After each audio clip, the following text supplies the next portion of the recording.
vient, et elle est déjà venue, où les vrais adorateurs adoreront le Père en esprit et en vérité. Car ce sont là les adorateurs que le Père demande.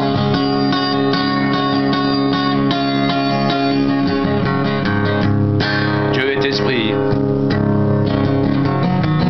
et il faut que ceux qui l'adorent l'adorent en esprit et en vérité.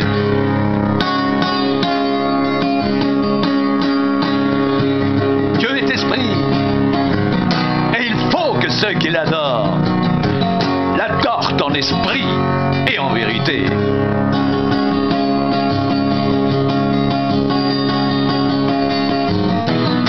Ce sont là les adorateurs que le Père demande.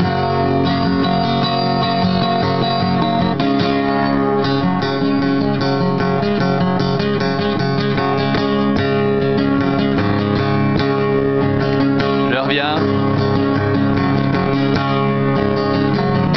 et elle est déjà venue, où les vrais adorateurs adoreront le Père en esprit et en vérité.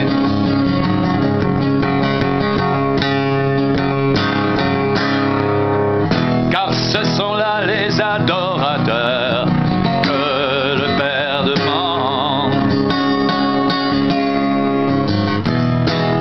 Car ce sont là les adorateurs que le Père demande. Dieu est esprit, et il faut que ceux qui l'adorent l'adorent en esprit et en vérité. Dieu est esprit, et il faut que ceux qui l'adorent l'adorent en esprit et en vérité.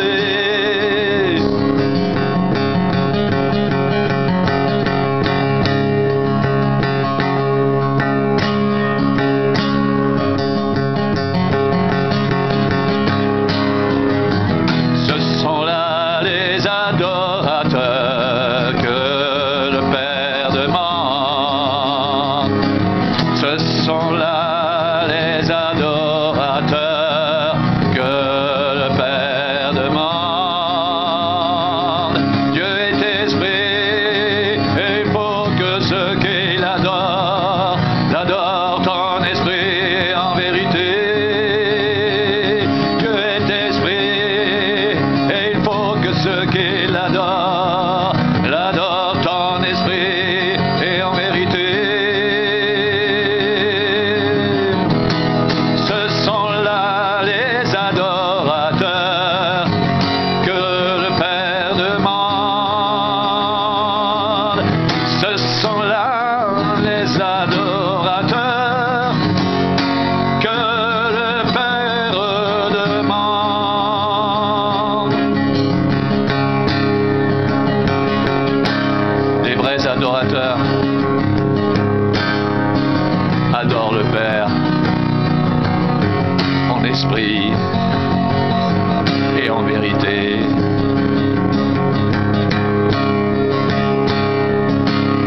Les vrais adorateurs adorent le Père en esprit et en vérité.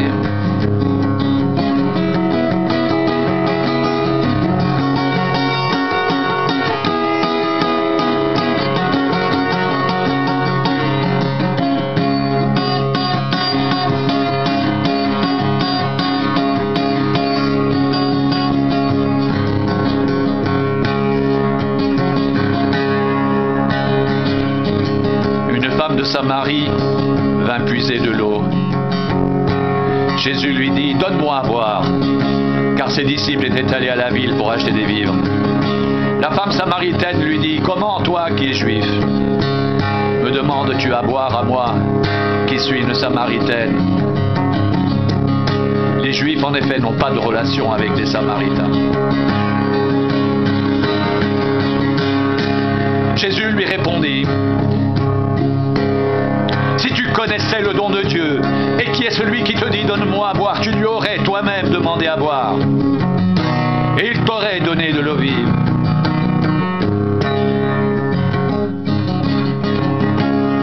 Seigneur, lui dit la femme, tu n'as rien pour puiser, et le puits est profond.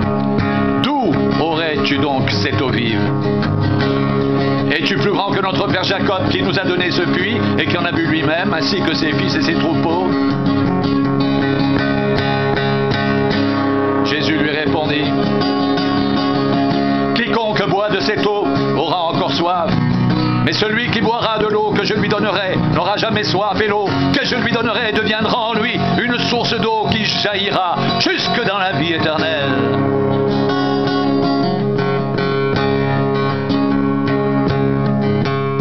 La femme lui dit, Seigneur, donne-moi cette eau, afin que je n'ai plus soif et que je ne vienne plus puiser ici.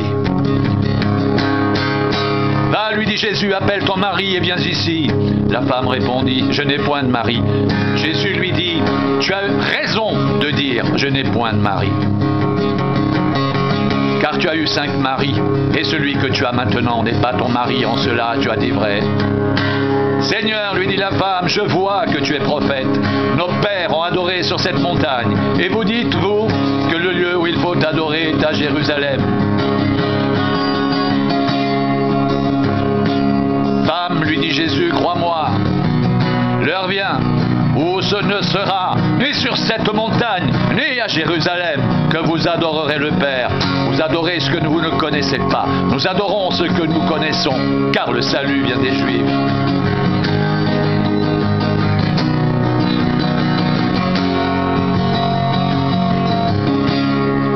Mais l'heure vient, et elle est déjà venue, où les vrais adorateurs adoreront le Père en esprit et en vérité, car ce sont là les adorateurs que le Père demande.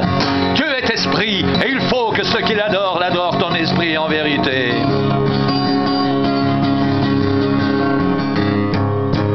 La femme lui dit, je sais que le Messie doit venir, celui qu'on appelle Christ. Quand il sera venu, il nous annoncera toutes choses. Jésus lui dit, je suis moi qui te parle. Jésus lui dit, je le suis moi qui te parle.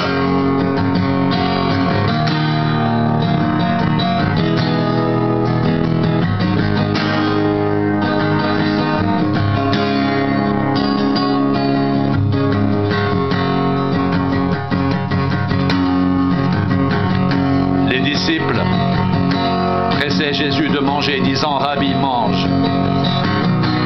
Mais il leur dit, j'ai à manger une nourriture que vous ne connaissez pas. Les disciples se disaient les uns aux autres, quelqu'un lui aurait-il apporté à manger? Jésus leur dit, ma nourriture est de faire la volonté de celui qui m'a envoyé et d'accomplir son œuvre.